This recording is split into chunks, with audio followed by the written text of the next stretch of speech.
Welcome back to another episode of I Can Do This All Day. I'm Dan the Part-Time Inventor, and Mark the Resident Jedi. Hello there. Today we're here to talk about something that reverberates in time, space, and our brains, at least for the short term, and that is Marvel's new Disney Plus show, Echo. Echo. But Echo. before we dig in and under and around that or this or whatever we're gonna call the show, we're going to talk a little bit about the things that are anticipated, things that we're excited about. What kind of things are you talking about, Dan?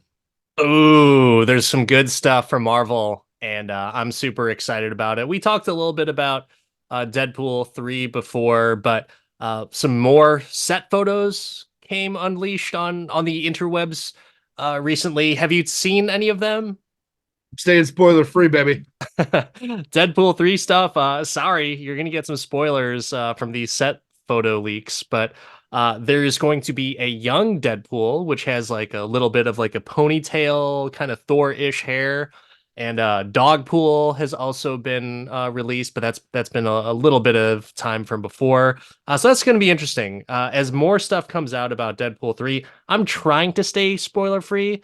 I'm okay with some of the set photos, but obviously I kind of either way, I'm going to see it and pretend that I didn't see it when I see the movie. But another thing that was very exciting, there's been plenty of talk about the Fantastic Four, and it's been confirmed but not confirmed by other sources that they are pretty much set on 3 out of the 4 cast members. Have you been in the know about who's No, but what potentially... 3? What 3 third-time Fantastic Four are we getting? I don't know. Wait, hang on. Time out. Is this the 3rd casting or the 4th casting of the Fantastic Four? I mean, I stopped counting because there's been so many different people that have the names have been jostled around. But Pedro Pascal seems to be the person for Reed Richards. Vanessa Kirby as Sue Storm. And it's kind of up in the air for the other 2 that I'm not 100% sure of. It could be, and I can't remember the actor from The Bear, but he might be the Thing. And gosh, there's someone else for Johnny Storm. I know Joseph Quinn from Stranger Things was rumored, but I don't think he's in the end casting for it. So I don't know. We'll see. Chris Evans? Oh no, Chris Evans. Because it should be Chris Evans. He's too busy being married to Alba Baptista, so I think Bring him back. Bring her back.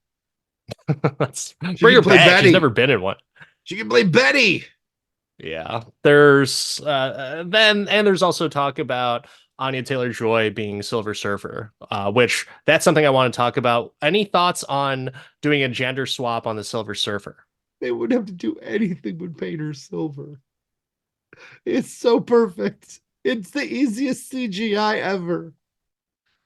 Her face looks just so kind of not, and no disrespect, right? She has a very unique look, but like I can totally I just see it, like just a silver overlay of her regular face. It'd be like you could do the Rebecca Romijn makeup from the X-Men movies just in silver, and she would look kind of galactic enough to totally pull it off. Right? In all the other movies, they had to do like some shaping. No shaping. No. So do you like her as a Silver Surfer gender swap on that? I mean, I like that she can both surf and then play chess with Galactus. I love it. I would be down for that. I like her. She's a person that can do no wrong. If you've ever seen The Menu, that's not a typical Resident Jedi movie because it's not a feel-good story. Oh, because I really like it's a cannibal movie? No, it's not a cannibal movie. Are we thinking about the Voldemort movie? Yeah. No. Yeah, no, I haven't seen it. Yeah, that's awesome. That movie is really awesome. But yeah, that's something that I'm kind of excited about. But enough about the Marvel stuff. What about anything in Star Wars land that is new or being brewed about? Star Wars land is full of anticipation. Anticipation is the word for 2024. Um, Hopefully anticipation doesn't end with disappointment as it has in past years, like when we got all riled up about a Rogue Squadron movie and we got nothing. But a few things on the slate, specifically for this year. Acolytes coming out, which is set a longer time ago in the same galaxy, far, far away. Skeleton Crews coming out this year, supposedly both um, to Disney Plus. Another Disney Plus thing that's supposedly coming out is the third season um, of Bad Batch. That's animated, so you won't watch it because you're a hater. But the anticipation really got humming when they announced that they were going to do a second season of Andor, which seems to be coming in 25, and then they've got a few movies in the hopper as well. Go ahead, give me your bitchiness on Andor. Andor was great. No, no, no. I haven't watched it yet. I feel like I Oh, should watch it, but I haven't had the time because I've wanted to watch everything else and other stuff besides Star Wars. Just because I don't care about that particular character. Are there other characters in that show that are um, likable? Because I didn't so find him likable in Rogue One. so I like Andor because it attacks or approaches the Star Wars universe very much from the political aspect of it, right? And how the rebellion was formed. Mom Mothma is very big in this, and there's a few other characters throughout it, and it's very right as the rebellion is forming and how they're building the initial key players in it. I enjoyed it. I thought it was very smart as opposed to being very flashy. I enjoyed it. I enjoyed Diego Luna as well in it though. So there's that. Is he more likable in this? I think he's likable in the other one, but I think that they very much give his character a lot more depth and a full backstory here. He's not Okay. just like shooting a guy in an alley and then all of a sudden part of the adventure. So I like it. I think that it's good, and I think that if they continue on with the same quality, it'll be a good second season.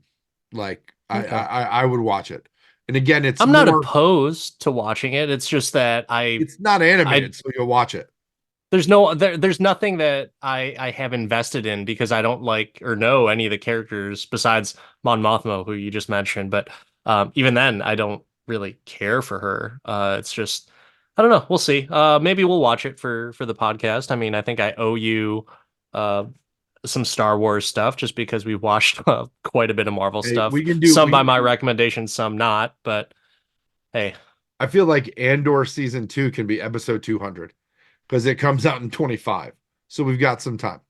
We have okay, time. all Speaking right. of characters that you know, though, they did announce a Mandalorian and Grogu movie with Favreau and Filoni in a big bad way. So they're gonna come through and put something together with the Mandalorian universe that they've put together, and hopefully that is a good culmination of all those inputs as opposed to not. Much to my style, I'm staying semi spoiler free, but I'll watch all the trailers because it's Star Wars. Um, but a second questionable thing going on is Shareem Obadi Chinoy, who directed the Marvels, is doing a Star Wars movie with Daisy Ridley. Oh, that's the director that's doing it. Okay. Yes. Huh. Yes. And Stephen Knight, who wrote Peaky Blinders, is doing the screenplay. As of right now, because this was supposed to be the Damon Lindelof movie, and I mean, it seems like Lucasfilm is just, we'll sign you up, but then you leave, and we'll sign you up, and then you leave. So I don't know what it looks like when it actually gets made, but it's supposed to be set like a decade after the Rise of Skywalker and have a new Jedi Order feel to it. So that could be very interesting. Um, and maybe I've got to think that the Mandalorian Grogu movie would come first, but then maybe we see if Grogu shows up in the later movie. Like that would be an interesting tie-in if you have Daisy Ridley. I don't know what that looks like though. I don't know, and I don't know how excited I am about it. Nothing against Daisy Ridley, not as nostalgic as a Mark Hamill or as any other Star Wars character from the original or even prequel trilogy. I thought that she did well with what she got, and she should come back, right? Somebody should carry that torch, especially after you kill off Kylo and you piss off both Finn and Poe. Like she's the only one that's coming back, but she's apparently doing it for $12 million. I don't think she deserved the hate. I think it was just like the writing and the directing that really effed up those movies. But hey, what can you do? Star Wars fandom is changing, and we're changing, and maybe we're in the wrong. There's plenty of people that did enjoy those movies, but hey, we'll find out. I'm not gonna not see it. I'll watch it. I'm interested. I want to be a Star Wars fan. The way you feel is the same way I felt when I approached Echo. I was like, I want to watch it. I will watch it. I like Marvel stuff. Um, of course, I'm going to watch the Star Wars stuff, but I'm starting to get less and less excited about it. Maybe because there's too much of it. I don't know. I don't know. But needless to say, that is all the news currently from a galaxy far, far away.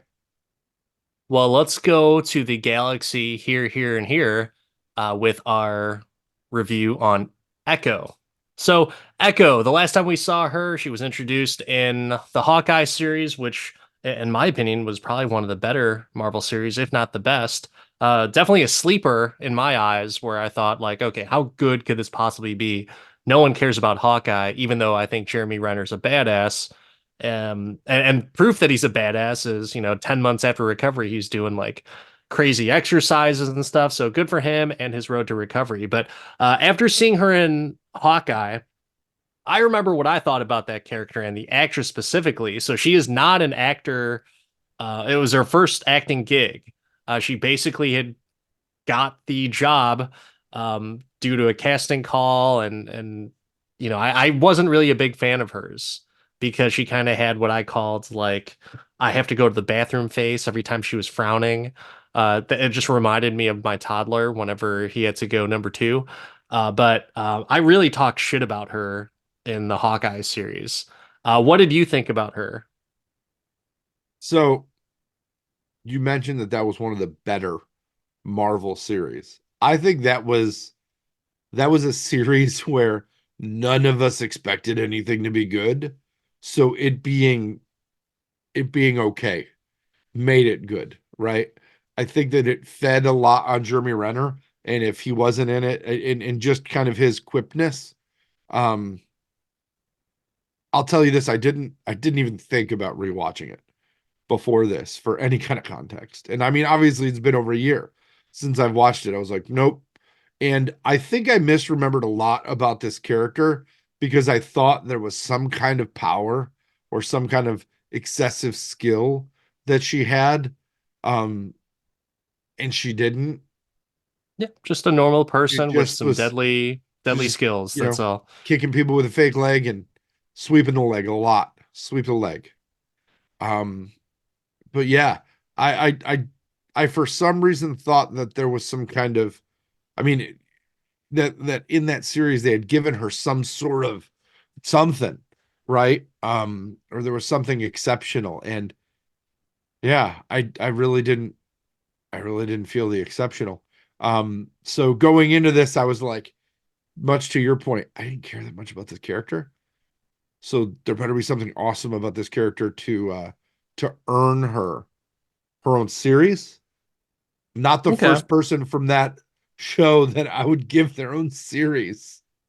Yeah, it was kind of a surprise, right? Like I didn't know like why that was the case. I would have expected like a Hawkeye season two with Haley Steinfeld, which would have been probably way up everyone's alley just because she was a more likable character. She was a bright spot of the show. And yeah, so we get an Echo series. This is the first series that they dropped all the episodes at one time. And I don't know if this is a legit credible fact, but supposedly that this show was kind of just written off and they had to kind of re-edit it. So they had, I think, was like 8 episodes before. and I read somewhere that they just had to say like, "Hey, this is dog shit. Let's just try and salvage it some way that we can, and if it cuts down to fewer episodes, let's do that." And so supposedly, from what I read, that's what happened. But yeah, 5 episodes released all at one time. I wanted to see it because it's Marvel and I'll watch everything Marvel. But at the same time, I thought that they could probably do something better with this character and where it opens up for the Kingpin and any other cameos that may happen in the show too. So speaking of, did you expect any cameos or were you hoping for anything? Or did you really know about anything that was going to be appearing in the show? So no would be the answer. I'd heard that there's probably gonna be a Daredevil cameo in it because around the same time that this released, they announced that now all of a sudden all the Netflix shows were part of the MCU after saying they weren't. We flippy floppied a little bit there. Um, but I'm glad that this released all at once because I set aside an evening to binge it. Because if I would have watched 1 or 2 episodes at first, it would have been hard to get me to come back for number three. Um, I think that this character, I didn't know she was Native American. I don't remember that being a thing in the Hawkeye show. Yeah, that's the comic book character is Native American, and it's there was a lot of positive feedback and a lot of rallying around both the deaf community and also the Native American community. The Choctaw in featured in this TV series, I had no idea of that particular tribe, if you will, if I'm using the right terminology. I had no idea. I've my school days are well behind me, and I remember like a few things from Dances with Wolves, but other than that, not a whole lot about the Native American community. I'd love to be more educated on it because this seemed very interesting to me. You know what? I'm not all about like there needs to be diversity in everything. Uh, I Marvel like is. it that there is, but this was kind of nice to be able to represent for those two. Did you have any thoughts on that? I like that there's diversity in everything. I like that they're giving this show gives so many it's so crossover from that point of view, right? It gives the the deaf community a hero. It gives the disabled community a hero. It gives the Native American community a hero. Um, I think that it gives so much to it, right? There's so much that fits under that umbrella that isn't in any other Marvel property, right? I don't think there's anything that all encompasses like that. Um, that it almost felt not too much to digest, but just a lot. You mentioned being educated on something by Dances with Wolves. I was really happy to see some of my favorite people from Dances with Wolves in this. Yeah, it seems like, and I'm wondering if there's any Native American actors that struggle to find work because it's the same Native American actors, or at least it seems to be, that continue It's to get the same jobs in Hollywood over and over again. oh man, At least, my guy I Graham mean, Greene. My guy Graham Greene is in everything. I was scrolling his IMDb while I'm watching this. Like, homeboy is in everything, and I'm here for it. the only person that I was missing in this was Bobby Sixkiller from the Renegade TV show, whoever that actor was. I can't remember who it was, but I feel like he should have been in this. He deserved to have a part because Oh man, he is one of those actors of Native American descent that is always cast he in is. He Native is very American roles. token. He is. Oh my He is. God. Hope he's But doing well. Hope he just let's retired let on that Renegade money. TBS done him and reran that Lorenzo a lot, Lamas right? just own an island next to Epstein's, and they just they party all the time. Um, but Do give they me your party all the version of the time to the plot. Eddie Murphy song "Party All the Time"? Sure. But why don't you Yes. give us your version of the plot? Um, man, the plot of this show is I did a bad thing, so I ran away, and the bad thing caught up to me, and it got worse. And then it could have got better, and it kind of got better, but I remember. Hashtag powers. Jesus Christ. Oh my God. Yeah. No, I that had was a not hard the time. religion, Dan. No, Jesus had nothing to do with the hashtag powers. I had a hard time following this plot. Oh, So I did a you, me, and DC thing. everybody else had a hard time following this plot. I did a DC thing where I just decided to take myself out of reality and just realize that I might just be along for the ride and just try to enjoy what comes. And that's how I watched the show. I did find the the backstory interesting, and that's something that was like, oh, cool. I get to see Maya as a little girl, and there was a little bit of a weird thing. So I don't know if you remember this because you probably just blocked it out of your system.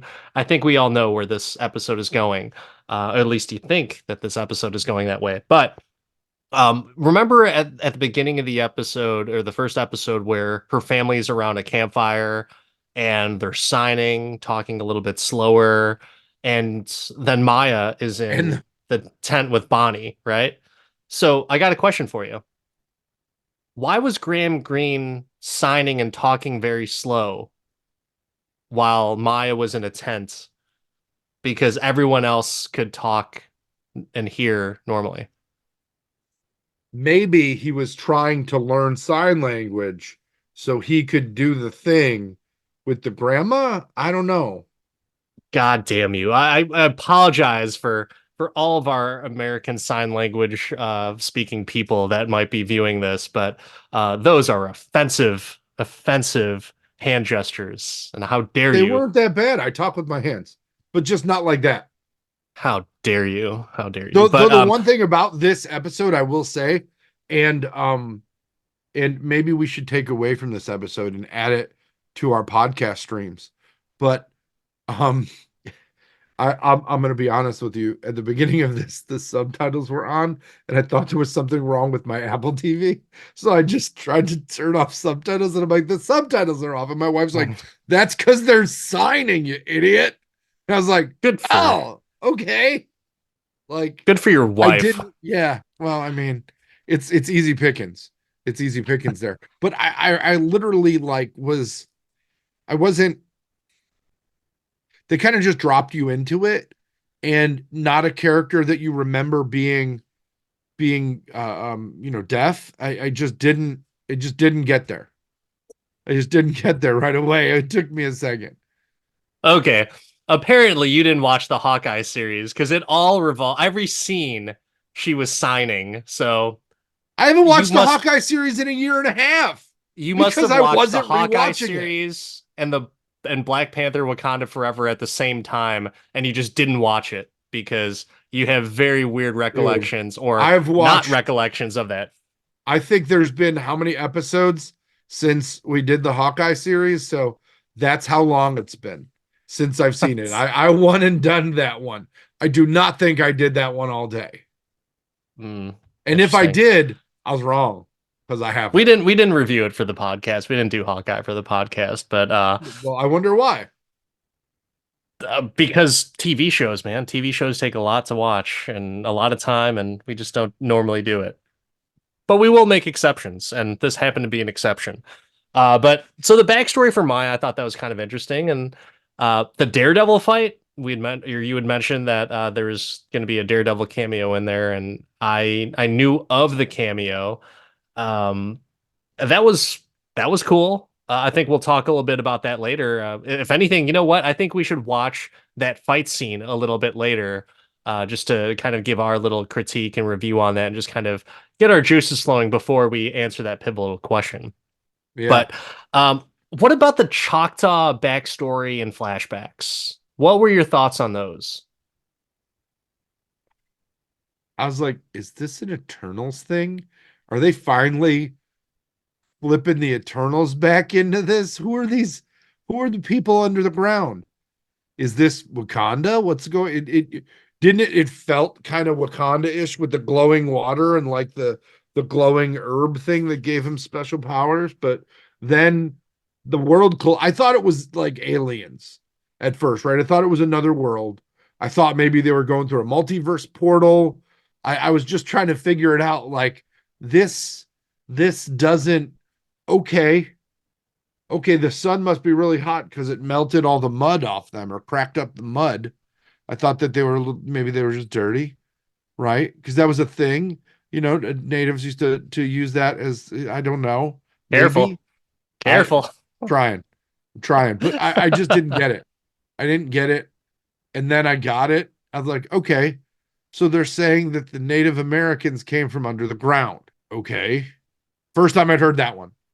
And is that I'll ask you because you said you did a little bit of backstory and back reading on the Choctaw. Is that the actual legend? Is that I did canon? not do any Choctaw, uh, any reading or any type of research on it whatsoever. I just knew of the Choctaw from this TV show. That's the only thing. So this show enlightened me in the fact that there was another group of Native Americans just besides like the Apache and the Cheyenne and Iroquois. That's about the extent of my education. Maybe I'll take a look at that a little bit later on. But no, I mean so with the Choctaw, I found it very interesting, but at the same time, I started I started to get lost because you have the awakening from the underground. Sure, cool. I'm down with myths and legends and all that stuff. I mean, you can remember back from our Twilight watch along that the Kuliat were descendants from wolves, right? So that's something that is kind of What instilled weren't in one of the them in Native. this? Wasn't there a Twilight cam or There's a a couple. Twilight character? There's a Yeah, couple. yeah. The worst But so actors. Mm-hmm. the uh the awakening from the underground, totally get it. The stickball, I don't know, man. I'm sure they played games, but was it stickball like really? Is that and they were playing with It was like an augmented highlight is what it looked like to me. yeah, it's I like know that lacrosse and highlight was highlight a and Mayan thing, so I'm not against the stickball. I don't want this to come out in a sexist way, but did they play integrated sports? Was that a thing? If it was, great. I'm all about it. I don't know what the historical accuracy there is. So I was like, great. It's integrated. Love it. that's a good point. That's a very good point because I don't know if that would be the case. But then Yeah. you go into the oh gosh, the light horsemen. So that is something that is legit. So the light horsemen were, and I don't want to misspeak or give misinformation about it, but basically they were Native American police that were deputized by the American government. So that's a legit thing. And so that was kind of cool to see. But also at the same time, I'm like, okay, where the hell is this going? I don't know where any of this is going. I, I And couldn't understand this powers thing with the circle hands that was going on. well, that Like, didn't happen till the later on, anyways. but no, it happened to the underground people. It happened to the stick lady. It happened to the lady. Her hands were glowing when she was washing up in the river before Right, she right. became the fucking Native American sniper. Right? I mean, it was a whole thing that made no carryover sense. Right? And I hate to go too far ahead, but she ended up having the power from the Last Jedi, right? Like we're all here with you. It was the same fucking thing, but somehow less cool. Like I don't know how you make that less cool, but they did it. They did I it. don't know. I don't know if it was less cool. I think this was way cooler than what was in The Last Jedi because there were people in the movie theater that like stood up or screamed out from the seats. At least the ones that I attended, where they were like, "What the fuck?" And You that didn't was in want the the fuck theater to for Star Wars. hashtag hashtag feel better Well, hashtag it's therapy. Like, what? It's hashtag therapy. I'm not losing interest, but I'm losing the plot driven fervor, You want to know when right? I Because lost like interest? You mentioned losing interest. You lost me at the black and white throwback for the Light Horseman. I'm like, what? Why are we doing black and white to this? Why are we trying to be kitschy? Why don't we just give us a story? They weren't kitschy with the other two flashbacks. They weren't kitschy with them. But then all of a sudden, hey, everybody, we're back in India. Like, what? What are we doing? This isn't WandaVision. it seemed like it was like different directors for the separate Was it? episodes, and I don't know. I didn't like I said, I didn't research the Choctaw. I didn't research the directors, but I will say that it seems very disjointed. And if that is true, that this was like 8 episodes worth of content that just got whittled down to 5, I can understand that happening now because it just seems like a crazy break in flow. And in terms of consistency, yeah, it's just not there. Which, speaking of consistency, the one thing that is consistent is Kingpin's relationship with Maya. And even though he got shot in the face, he's still alive, which I still don't get that, by the way. I'm not quite sure as to how that worked out. But he still has a desire for Maya to become Queen Pin, so kind of second in charge.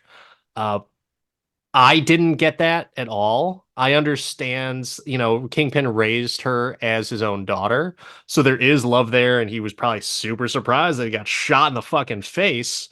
But is that something that is just too far gone?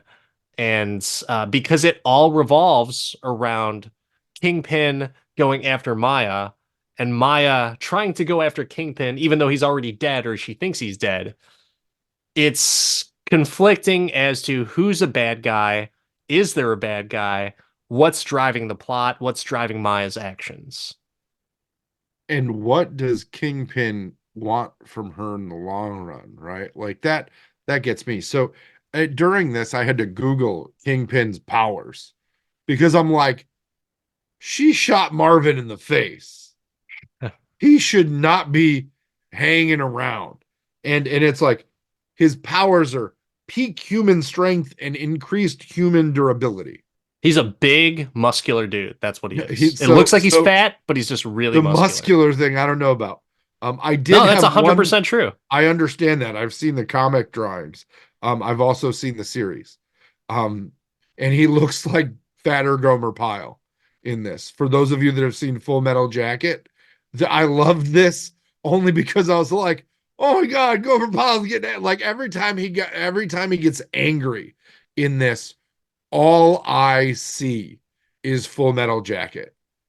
And I don't know if that's because I've watched it too many times or what, but it was definitely hilarious to me to just be like, Mm. especially with just like the shaved head and shaved face. It was so there. Have you seen Full Metal Jacket?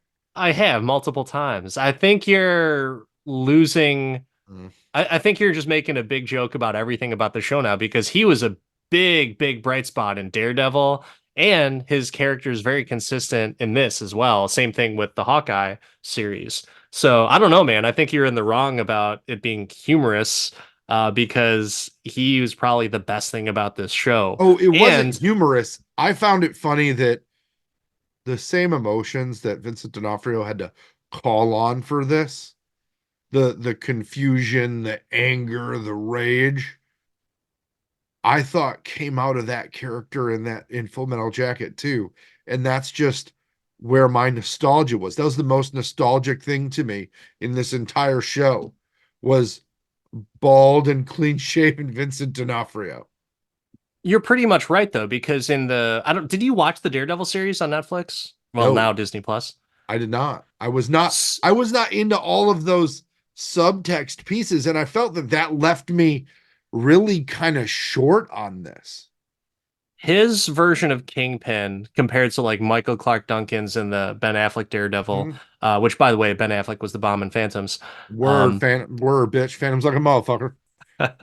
the his take on Kingpin was so good because he's in Daredevil, the series, he's kind of like this loser and he's kind of just reserved and shy and you get that the transformation of him turning into like a loose cannon because it goes back to his childhood where he kills his dad with a hammer, but he brought out probably the best version of the Kingpin in the Daredevil series, and it translates and moves over to the MCU because I guess it's all connected now. But he still took that same type of character, passion, and uh, sensitivity, if you will.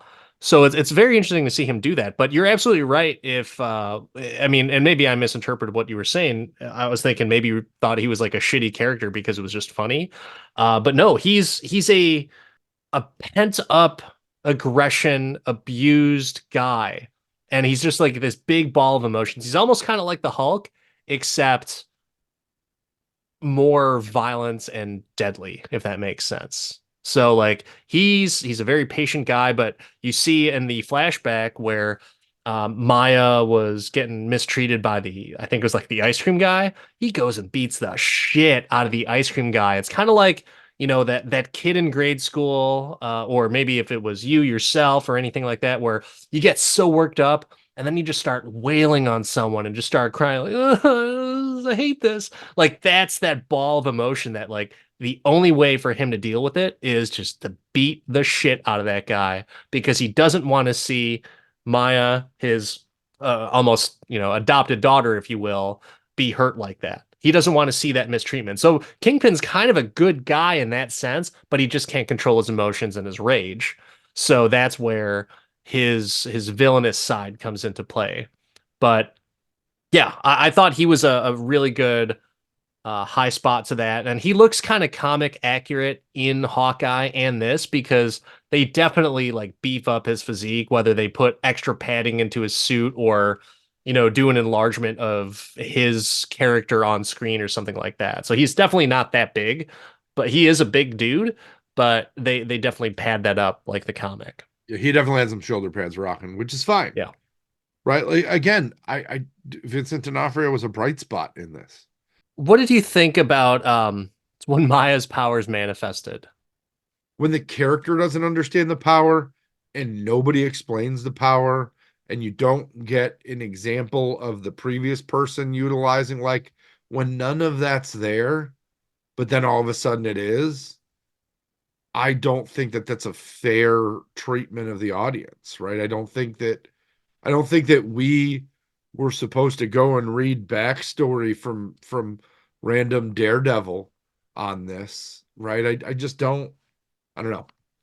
Like, and her powers are like very complex, much You like the mean characters really you didn't complex. understand that she could phase her powers to other people, so her grandma became like this No, ass-kicking machine? that It didn't was make just sense to you? magic. It was just like, ah, you got it now.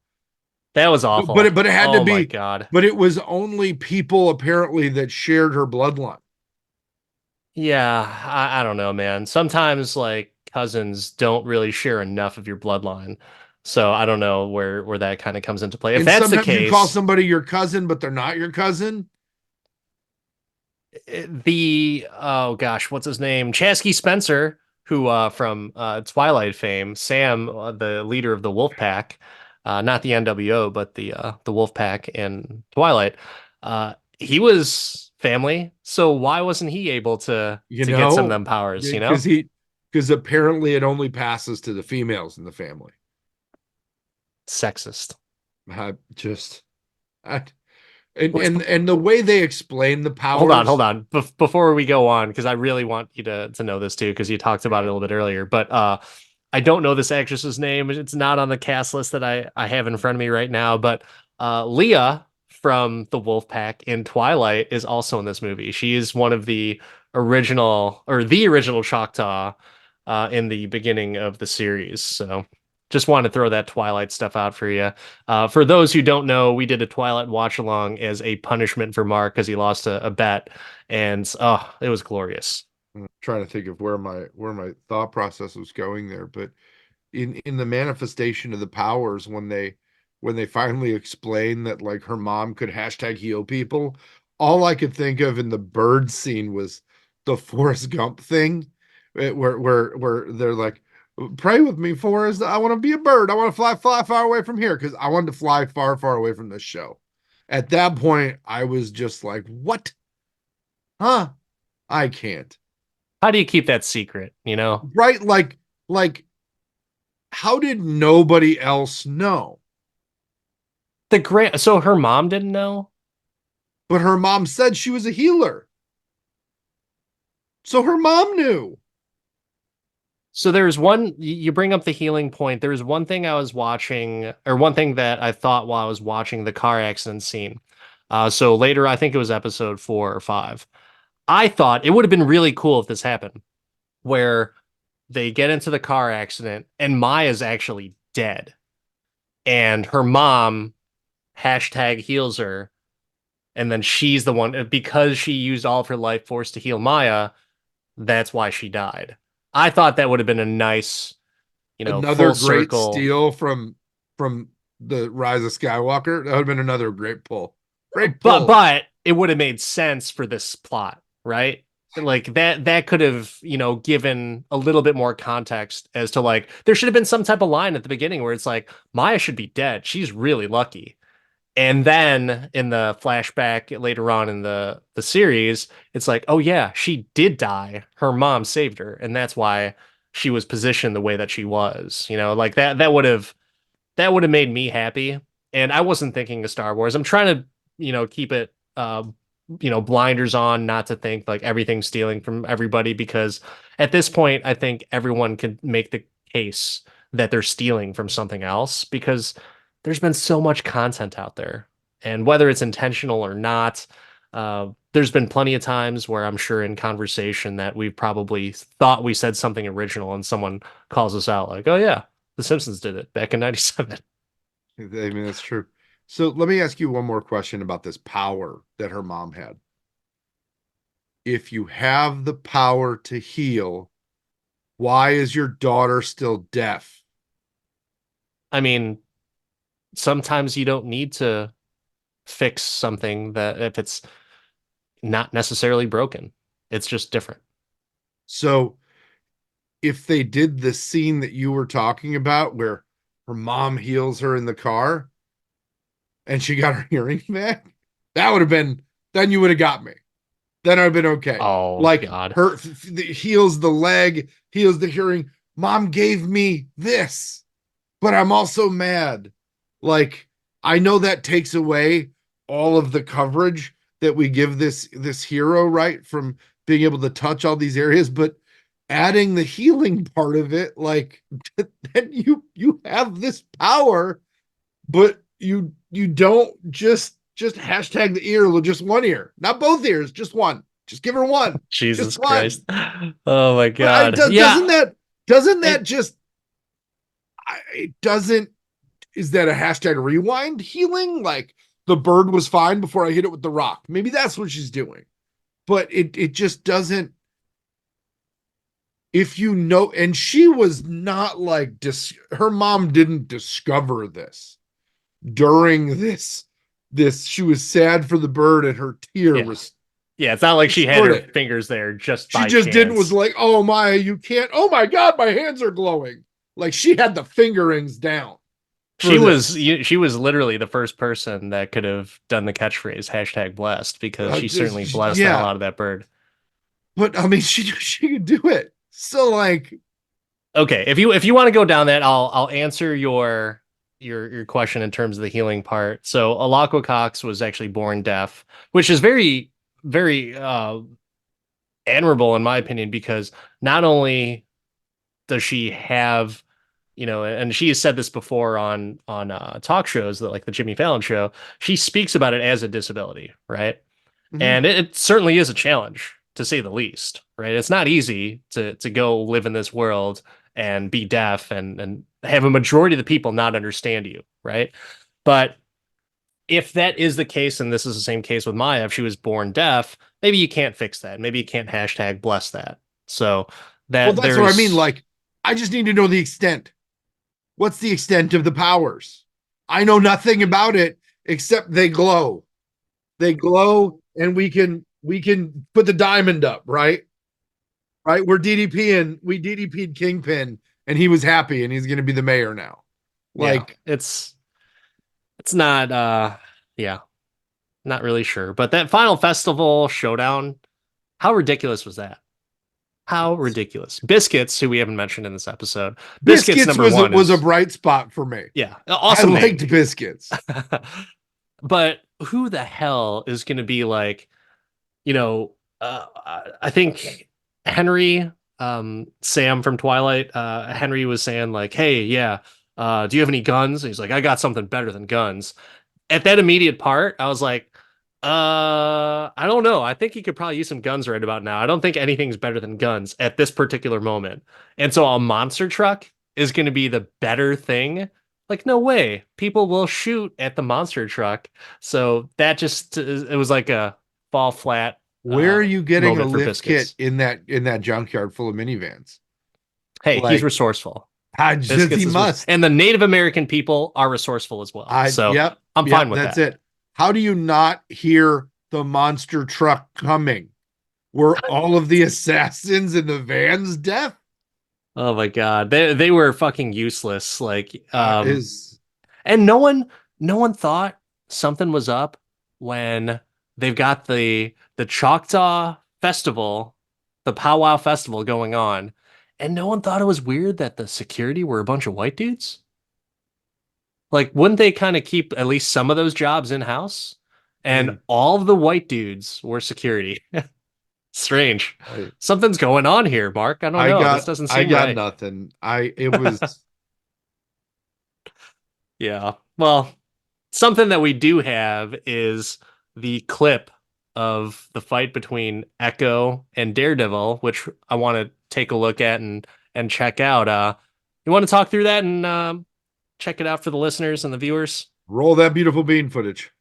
All right, here we go. This is the clip of Daredevil versus Echo, the full fight scene. Oh, she just kicked the shit out of some dude. Nice job, kid. Oh, there's Charlie Cox. Are we sure it's Charlie Cox, or could it just be a stuntman? Stunt double with Charlie Cox. Then that's Charlie Cox. I've been watching them all night. And then you guys show up. You don't find it funny that he said, "I've been watching them all night." And screwed everything up.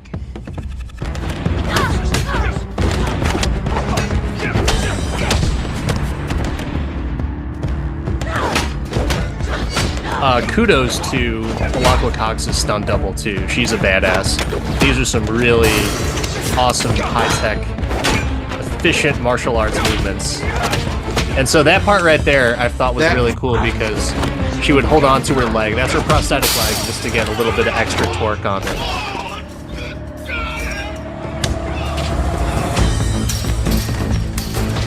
Well, that like was this part, right? purposeful. The leg hold. How did you miss with a shotgun? You know, he's elusive, that Daredevil. He saw all the pellets coming, so he dipped, ducked, and dodged them. And maybe there's only buckshot in that shotgun. Maybe it's just a single round. You don't know. Is it birdshot or buckshot?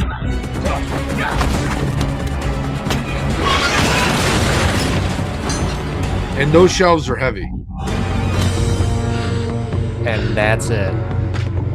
He just runs off. Daredevil, who's been staking this out for what did you think of the fight scene? So the fight scene in and of itself was probably the high point of the entire series, right? I thought it was done well.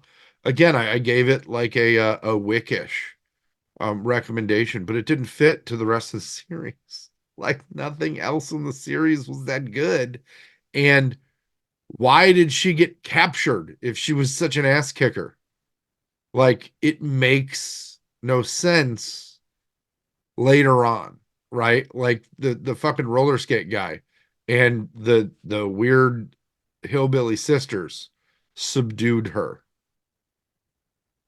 Well, she wasn't expecting it, and she didn't have her actual leg. She The wasn't leg expecting was messed up. Daredevil either. She was in the mode of fighting. She just kicked the shit out of a dude. Mm. Daredevil was just tired. That's all it was. He was there all night. He was up all night. I'm sleepy. I was I'm just gonna try and use my staff. I was watching things all night, and then you guys came. Daredevil with oh my god. He's blind, ladies and gentlemen. He didn't see shit. I'm sorry, but he did not see shit. It was a Uh pun. It was punny. oh god. Yeah, but I don't know if it was meant to be funny for that dialogue. Mm. I really don't. I think they just fucked up. It's like, oh, Charlie's probably thinking like, he's blind, right? Yeah, Charlie, we don't want to. Shut up, We Netflix don't. boy. That's what they Yeah, said. we don't want to get into a strike now, do we, Charlie? Come on. Charlie, we don't explain powers on this show. Oh my god. So since we just watched that, I think that's a good time for me to ask you a question, Mark. When it comes to the Disney Plus TV series, and I guess they called it a special presentation or something like that. It wasn't very special. Echo, can you do this all day? Um, well, this question is very it's complicated. So I've got kind of a long answer for you. Are you ready? No, no, no, no, no, no, no, no. No, I barely could finish it, let alone rewatch it. And there's nothing to do with the cast. It has everything to do with the writing and just Marvel's kind of late laissez-faire attitude lately with shows. Like I'm not going into this with any skin in the game or any excitement, and nothing about it makes me happy except I mean, the bright spot of this for me literally was Graham Greene. I'm like, yeah, it's Graham Greene. Like, that's the high point for me.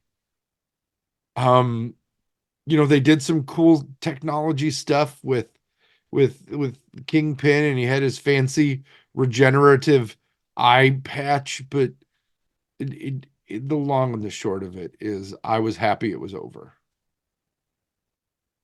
Fair enough.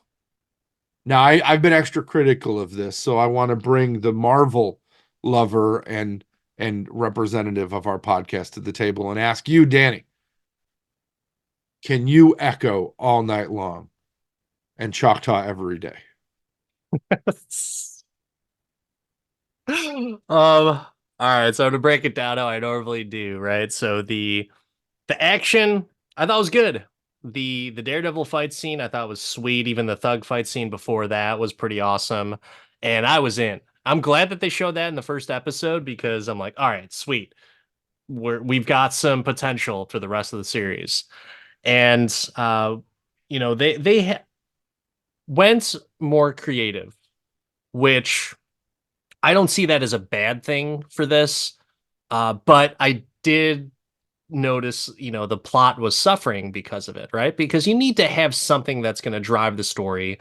You had mentioned, I think it was off the podcast, that, like violence for violence sake or something to that effect. Like it needs to drive the plot, right? And I don't know if it really did. Um, I'm a sucker for action though, so I'll write that off and just be like, nope, it's fine. The villain, I don't know. I couldn't tell you who the villain was. Is it Maya? Is Maya the villain, her own worst enemy? Because she's not letting the whole Kingpin thing go, or Kingpin's not letting it go. I don't know. I really don't know who's driving the story because I feel like the show probably could have ended in the third episode after Henry said, like, "Hey, don't mess with them, because it's not going to be good." And then she messes with them, and then it breaks up Kingpin's operation in Tamaha, And that didn't make any sense to me because that's pretty far away from New York. I guess they need something in the Midwest to help with stuff. I don't know. I don't know how any of that stuff works, but I will say there was a bright spot in the music. So like the theme song, I believe that was by the Yeah Yeah Yeahs. I thought that was like a really cool theme song for the show, and I was like, okay, cool. I actually watched the credits, the intro credits for it because like, yep, I dig this song. I think this is really awesome. But other than that, I think if you put everything together with the action, the lack of plots or at least confusing plot, but the willingness to take that leap and be creative and be a little bit more adventurous with how things were. I thought that was kind of a nice point to it, but I have to stay true to my ranking of it. Like I can't say that this is a must watch. So no, I can't do this all day. I liked it and I enjoyed it, but I did have to put the DC blinder glasses on and just be like, yep, I'm in for a good ride and this is what I'm in for. Don't pay attention to the minutia or maybe the major stuff, because just take it for face value. Are you enjoying the scene? Are you enjoying the acting? Are you enjoying the adventure? That I did, but can't say that I can do it all day. I will agree with you that Maya was lit. She was her own worst enemy. Um, and I love the fact that you brought up the credit scene. I thought it was a terrible like Bond copy, and I skip every time. Every time I was like, no, not the fire I out of the motorcycle. Skip. Well, let me revise my statement. I didn't watch the credits. I listened to the song. That was it. But yeah, I thought that was just like a nice mood setter. So that's one of those rare things. Like the hypocrisy is strong in me today, especially for this series, because normally I don't like popular music in movies or TV shows, but because that set the mood, I was like, okay, cool, I can dig it. And I didn't pay much attention to anything else, so I was just like, all right, I'll just enjoy for what's on the screen and we'll go from there. Don't But worry, yeah, it doesn't seem like the writers or directors paid attention to much anyway, so well, I it's hope for okay. your director's sake, for your little Star Wars Daisy Ridley thing, that that's going to be better. I mean, could it be worse? Could it be worse? I mean, she did direct It the Marvels. could be The Last Jedi worse or The Mm, Rise of Skywalker worse. still all better than Echo, Hmm. even though they shared some common themes. Um, I'm gonna ask you this: do you want Echo season two? No, but I would love to see Echo again. I would love to see her again because it's just a different type of character. If she's able to make some appearances in Daredevil or even like something else like Spider-Man, kind of like the street level superheroes, you know, that would be kind of sweet. I'm interested to see what they do with like Iron Fist and Luke Cage and Jessica Jones because as far as I'm aware, they are not signed on to anything else for Marvel. I mean, that may change. They may make an appearance in Daredevil, but I don't know. We'll see. I think I have a theory.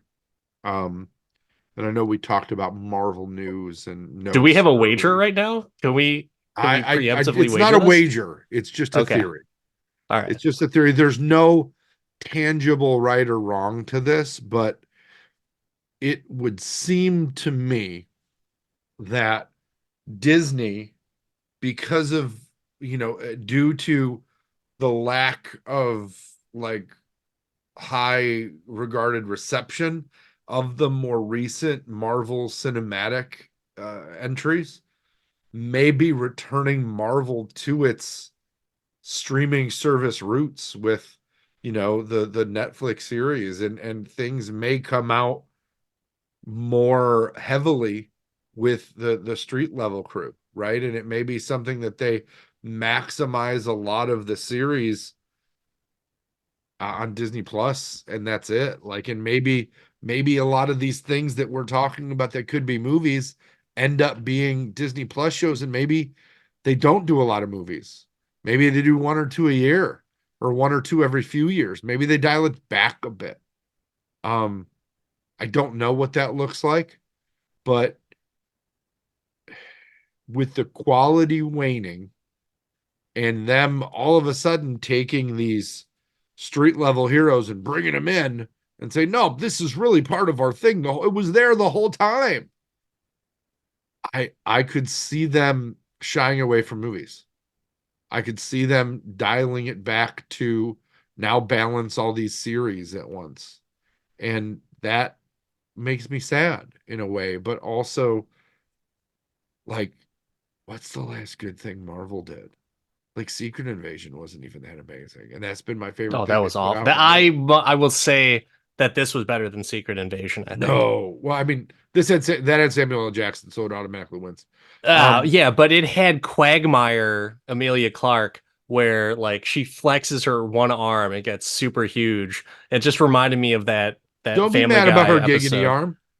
Oh my God, so awful. It also could have been the Rick and Morty arm. Oh man, yeah. Either way, it was ripped off of something. So Everything's ripped off of everything. You said it yourself. true. The I Simpsons think did that it.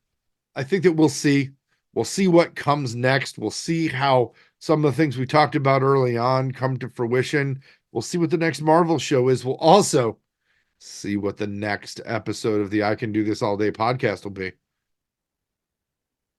Well, until next time, I'm Dan, the Part-Time Avenger. That's Mark, the Resident Jedi. Like, subscribe, and leave positive comments. Positive comments. On some advice. Thank you.